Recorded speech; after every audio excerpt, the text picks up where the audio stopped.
So, what's the outlook after this? Like, how do we feel? How do we feel now? Like, is this a point where the wheels fall off, or is it a motivation point moving forward? Hasn't it been really hard to grasp though with this team so far this year? It feels like it could fall either way. You can afford to lose to Houston. We get that. Yep. That's not the end of the world if you lose to Houston.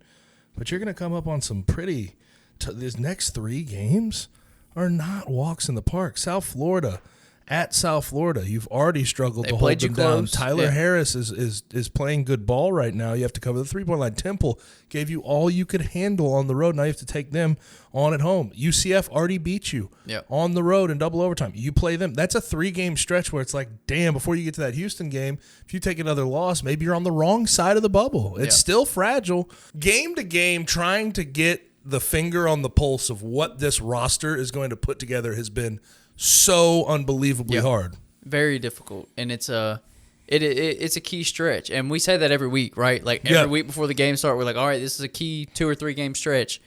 And it's because every game is so important to them now for their tournament hopes. Mm-hmm. Like, you do not want to be in the position where it's like, oh, we have to win the conference tournament to get a spot in the NCAA tournament. That's not where you want to be. You're still in a similar spot, though, than you've been in just about every year. I think you're on the right side of the bubble, though, instead of the wrong side of the bubble. And that's the difference. And that's the difference. So you're dealing with that battle as well. And the players know that. The players know. And I think that makes you play a little tighter, knowing that, like, if we drop another game or two, like, we could be out. I feel like this team, though, like Penny Hardaway coach teams, tend to do some of their best work when their backs are up against the wall. That is true.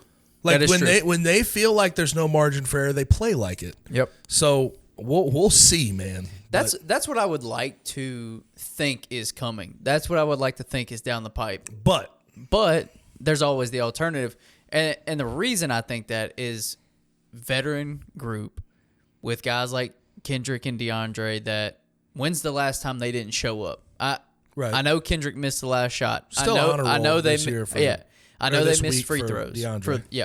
I know they missed free throws at the end of the game, but they both played great. Like, when's the last time they didn't show up? They've both been on tears. Yep. I think Kendrick's either 6 or 7 games in a row over 20 points.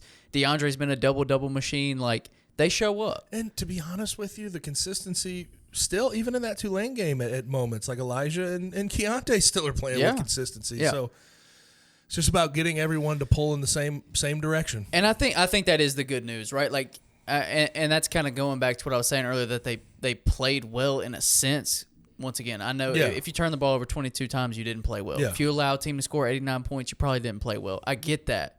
But at the same time, it didn't look like a clunker. No. Far as we've seen worse. Right. We've seen a hell of a lot worse. Right. We've seen scoring droughts and stuff like that, and that didn't happen. Elijah played well. Elijah played his butt off at the end of the game. Keontae played well. I want to get into a point. Remind me, I have a point that I want to make on Keontae Kennedy in a second, but Keontae played well. You got good minutes from other guys. So I don't think this is like everything's gone. Everything's out the window. Like, the chemistry's off now. No. They still played very similarly to how they did during the 5-game winning streak. They just missed free throws and turned the ball over. A slightly better team in Tulane. Right. Now, you obviously have to avoid that being a trend. Right. Clearly. 100%, yeah. But yeah, but it has. I'm not thinking the wheels are gonna fall off yet. Right. Now, they go drop one at South Florida this week. Maybe we're talking a little bit differently about it, but we'll see.